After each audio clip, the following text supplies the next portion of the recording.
Okay, firstly, Vishal sir, congratulations for the song, first song after Big Boss. Thank you so much. काफ़ी wait किया fans ने, कब आ रहा है, क्या कुछ प्रोजेक्ट आने वाला है, और एट द एंड सॉन्ग आया, काफ़ी कमाल का सॉन्ग लग रहा है। किस तरह की फीलिंग है? अच्छी फीलिंग है यार, बहुत ही अच्छा लग रहा है। बिग बॉस के बाद और अच्छा लग रहा है क्योंकि सिड भाई के साथ सॉन्ग है और वो भी बिग बॉस के मतलब बिग बॉस के लेजेंड, उन जैसा बिग बॉस कोई नहीं खेला। हम सब अंदर डिस्कस करते थे कि काश थोड़ा सिड भाई जैसा खेल जाए, तो उनके साथ गाना बहुत अच्छा लग रहा है। और बिग बॉस के बाद ये मेरा पहला काम है और बड़ा है, बाप ऑफ ऑल द सॉन्ग्स है, बहुत अच्छी फीलिंग है।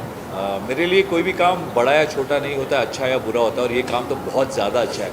So I am feeling very good, nervous भी हूँ, एक्साइटेड भी हूँ। और जब तक एक एक्टर के स्टमक में बटरफ्लाइज नहीं आए ना, तब तक वो एक्टर नहीं होता। तो इस वक्त वही फीलिंग है। सर ओवरऑल एक्सपीरियंस कैसा रहा आपका ये सॉन्ग शूट करने का? बहुत बहुत अच्छा एक्सपीरियंस रहा है, बहुत मज़ा आया इस सॉन्ग को शूट करते वक्त। मेरे और सिड भाई के बीच में एक सीन था इस सॉन्ग में, where he dies in the song. हमने जानबूझकर वो नहीं रखा है क्योंकि वो बहुत थोड़ा ग्रूसम हो जाता है, and we didn't want to keep that sequence था वो हमने निकाल दिया। We didn't want that sequence to be there. उसके अलावा बहुत मज़ा आया। हमने भुवनेश्वर और पुरी में शूट किया है ये गाना, तो सिड भाई और मैंने बहुत धमाल किया ऑफ स्क्रीन। तो और I and Siddharth, as I said, we know each other for lot of years. हमारी दोस्ती वही है ना, आजकल की इंस्टाग्राम में एक दूसरे की स्टोरी डालने वाली दोस्ती नहीं थी। हम लोग एक कटिंग चाय, जैसे मैंने बताया, और पार्ले जी बिस्किट पर ही खुश हुआ करते थे, और वही लाइफ थी। बाइक पर घूमना और रेडी लगाना, जैसे वेलागिरी करना जो दिल्ली की भाषा है, बॉम्बे में उसको टपोरीगिरी बोलते हैं, वो किया करते थे और बहुत अच्छा लगता था। और उनके साथ काम करना बहुत, मतलब हाल ही में जब वो इतना ज़्यादा काम कर रहे थे, he became a superstar of television, and then he did Humpty Sharma Ki Dulhania. तब एक बार हम इंडिको कैफ़े में मिले थे अंधेरी में, and we hug each other out, and he said यार इससे आगे और बहुत काम करना है। इवन व्हेन उनका जो न्यूज़ आया, तब मैंने बोला ऐसा थोड़ी हो सकता है, इतना अच्छा खेलता, हंसता खेलता आदमी, इतना तगड़ा आदमी, और इतने सारे ब्लेसिंग्स वाला आदमी, इतने सारे प्यार वाला आदमी ऐसे थोड़ी निकल जाएगा। तो इनिशियली मुझे लगा कि वो होता है रोज़ अपने को न्यूज़ आता है, वैसे ही कुछ है, क्योंकि कोविड के बीच में आया था, बाहर ज़्यादा घूमना भी नहीं होता था, तो ऐसा लगा कि कोई ऐसी ले रहा है, टाइम पास कर रहा है। और फिर जब गूगल पे और बाद में सच्चाई सामने आई तो दिल बैठ गया। आज भी दिल थोड़ा बैठा हुआ है, जब जब ये गाना मैं देखता हूँ तब दिल बैठ जाता है। बहुत थोड़ी सिमिलर स्टोरी है इस गाने की, तो बहुत ही दिल भर आता है। और सारे फैंस, जो भी सिद्धार्थ शुक्ला के फैंस हैं, मेरे फैंस हैं, जब भी इस गाने को देखेंगे उन सब का दिल भर आएगा। It's a beautiful song, it's a beautifully sung song by Shabab भाई, and beautifully picturised as well. कोई ऐसी memories on on the set, कोई ऐसी बात है जो काफ़ी आज आप काफ़ी ज़्यादा मिस कर रहे हो at this particular time? I was always, जैसे मैंने अभी थोड़ी देर पहले बताया, I was always a fan of the way Shukla भाई यूज्ड टू ड्रेस अप। एक तो पर्सनैलिटी लंबी चौड़ी थी, मैं भी बहुत लंबा चौड़ा हूँ, so we had a similar structure. तो मैं हमेशा उनके कपड़े चुराने की कोशिश करता था जब भी साथ में आता था। तो इस गाने के दौरान भी एक ऐसा वाक्य हुआ था जब मैं, I was not very happy with my costumes, कि मुझे ये नहीं चाहिए, वो चाहिए। सिड भाई was wearing lot of suits, and मुझे था कि यार कम से कम सिड भाई के साथ गाना है तो मैं भी थोड़ा तो पर्सनैलिटी वाइज अच्छा दिखूं, क्योंकि तगड़ा कंपटीशन है भाई, वरना दिखूंगा ही नहीं, खा जाएंगे ये भाई। तो मैंने भी कोशिश की कि थोड़े कपड़े मेरे अच्छे हो। मैं बहुत थोड़ा खिटखिट कर रहा था उस वक्त, तो सिड भाई यार सेड एक भाई तू काम कर ले, तू मेरे कपड़े पहन ले, मेरे को कोई फ़र्क नहीं पड़ता। हम दोनों का साइज़ सेम था जैसे मैंने कहा, पर ट्रस्ट मी, बातों में वो बात निकल गई, पर ट्रस्ट मी उस आदमी का साइज़ और मेरे सीने का साइज़ सेम था, लेकिन उसका दिल मुझसे बहुत बड़ा था। उसके बाद मैं चुप रहा और मैंने जो कपड़े दिए वो चुपचाप पहन लिए। विशाल जी, गाने की बात की जाए तो गाने में जो है जितना सिद्धार्थ के जो फैंस हैं, जितना उन्हें मतलब नापसंद कर रहे हैं, कुछ फैन जो है तो गाने को पसंद भी कर रहे हैं, गाना उनको बहुत अच्छा लग रहा है, तो एक मिक्स रिएक्शन टाइप का आ रहा है, क्या कहेंगे उसके बारे में? यार हम कलाकारों का काम होता है काम करना। हम तो चाहते हैं कि हमारा हर काम लोगों तक पहुँचे और हर काम लोग पसंद करें। पर अगर सिद्धार्थ शुक्ला फैंस, जो रियल सिद्धार्थ शुक्ला फैंस हैं, अगर वो इस गाने को ना देखे बगैर नहीं रह सकते। अच्छा बुरा ये पर्सनल चॉइस पर है, हम किसी को फोर्स नहीं कर सकते और हर फैसला सर आँखों पर again I am saying this and underlining this कि अगर कोई भी सिद्धार्थ शुक्ला फ़ैन अगर हाथ उठाकर कहे कि मैं सिद्धार्थ शुक्ला फ़ैन हूँ, मैं उनका काम नहीं देखना चाहता, तो फिर फ़ैन का क्या मतलब हुआ। आई फील दैट इस गाने को हर सिद्धार्थ शुक्ला फ़ैन, हर विशाल कोटियन फ़ैन देखे। It's a beautiful song. ये गाना सिद्धार्थ भाई का या विशाल का नहीं है, ये गाना प्रोड्यूसर का भी है, म्यूज़िक कंपनी का भी है। सबसे ज़्यादा गाना तो दीपिका त्रिपाठी का है, क्योंकि सबसे ज़्यादा गाने में तो लड़की है, तो हाँ, और गाया भी है उन्होंने। तो this song belongs to all of us and more so to the fans, क्योंकि हमने फैंस के लिए काम किया। तो this song is dedicated to the fans and हर फैन इस गाने को देखे और ढेर सारा प्यार। दीपिका त्रिपाठी के साथ आपकी केमिस्ट्री काफ़ी अच्छी लग रही है, उसके बारे में कुछ जानना चाहूँगा। किस तरह का ओवरऑल एक्सपीरियंस था उनके साथ काम करना। Deepika is a big star in Orissa film industry. She is a very big star there, इसलिए वो थी इस गाने, क्योंकि हमने उड़ीसा में शूट किया है। और बहुत ही प्यारी लड़की है यार, बहुत स्वीट लड़की है, बहुत। इनफैक्ट मैं और स्वीट भाई बहुत उसका खींचा करते थे, टांग खींचा करते थे, क्योंकि उसको मुंबईया नहीं है। हम दोनों एकदम मुंबईया भाषा में बात करके, थोड़ा यहाँ की मराठी में बात करके, they don't understand Marathi at all, तो हमने बहुत टांग खिंचाई की है उसकी। But she is a sweet girl.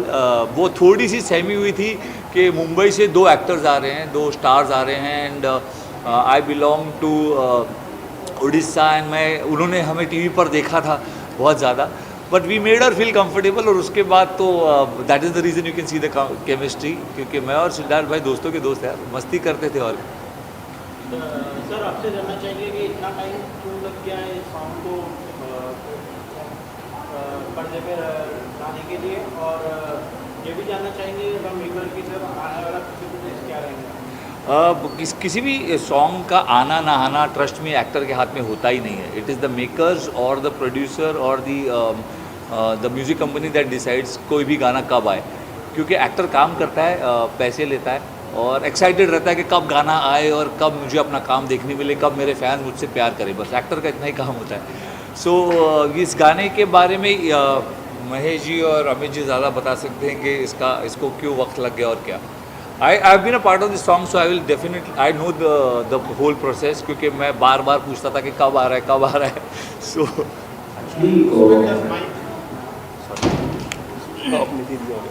Actually her maker producers यही चाहता है कि उसका प्रोडक्ट बाहर आए।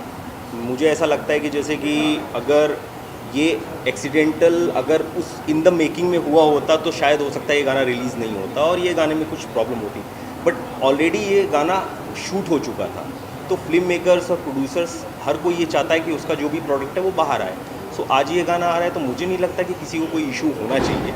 और रही फैंस की बात, तो वो रिएक्ट करना और ना रिएक्शन करना उनकी खुद की चीज़ें हैं। और जैसा कि विशाल जी ने बताया कि अगर कोई फैंस बोलता है कि मुझे ये गाना नहीं देखना है, तो कोई फैंस नहीं रह जाता इस चीज़ से। अगर उनका कोई गाना नहीं देखना चाहता तो ये चीज़ मुझे भी लगता नहीं है ऐसा कोई नहीं। और ये गाना हमने शूट किया था 2019 में 2019 और उसके बाद रिलीज़ होने वाला था। सिड भाई वेंट इनटू बिग बॉस, तो थोड़ा सा वो भी आया कि बिग बॉस में तो ये मचा देंगे, हम सिद्धार्थ भाई को जानते हैं सब, तो हमने मचा देंगे। तो जैसे बिग बॉस के बाहर आएंगे हम इसको रिलीज़ करेंगे, थोड़ा और हाइप मिलेगा। That was the idea. मैं तो पूछ ही रहा था, मैं तो बिग बॉस में भी तब नहीं था, सीज़न 13 में, तो मैं तो पूछ रहा था कि इसको रिलीज़ करो यार, सिद्धार्थ भाई के साथ गाना है। और उसके बाद कोविड आ गया। कोविड जब सिद्धार्थ भाई was in the Bigg Boss house तभी कोविड आ गया था। The Covid journey went on for a very long time. Then Siddharth भाई पास्ट अवे। मतलब किसी को इस बात का यकीन ही नहीं हुआ कि वो हमारे बीच नहीं है।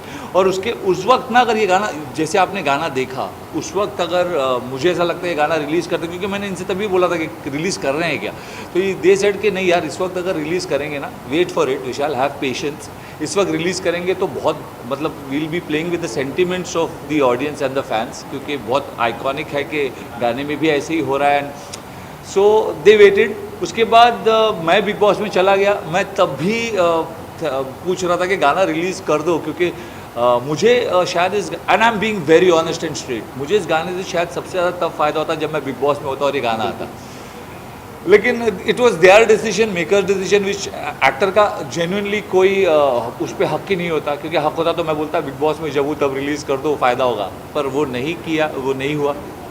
अब हो रहा है तो अब भी खुशी है कि चलो गाना आ रहा है। फैंस के लिए बहुत खुशी है कि उनको सिद्धार्थ भाई का काम देखने मिलेगा। ये जेन्युइनली उनका आखिरी काम है जो उन्होंने किया है, क्योंकि सिद्धार्थ भाई खुद हैं इस वीडियो में, he is acted in this song. So ये फैंस के लिए आखिरी मौका है सिद्धार्थ भाई को देखने का। मैं शुक्रगुजार हूँ कि उनका आखिरी काम मेरे साथ है। I feel honoured, I really feel honoured कि मैंने बिग बॉस किया जो सिद्धार्थ भाई ने किया था, अब मैं उनके गाने में हूँ जो उनका आखिरी गाना है। सो इससे ज़्यादा मैं ऊपर वाले से नहीं मांग सकता था। मैं तो यही कहूँगा कि जितने सपने मैंने नहीं देखे उससे ज़्यादा पूरे हो रहे। So love you all my fans. बाकी Mahesh ji has been a part of this song because he was there from Mumbai, he was the only one who was there when this song happened, जब शूटिंग हो रही थी। तो probably he would be able to tell you better, he is been the creative producer of this song. And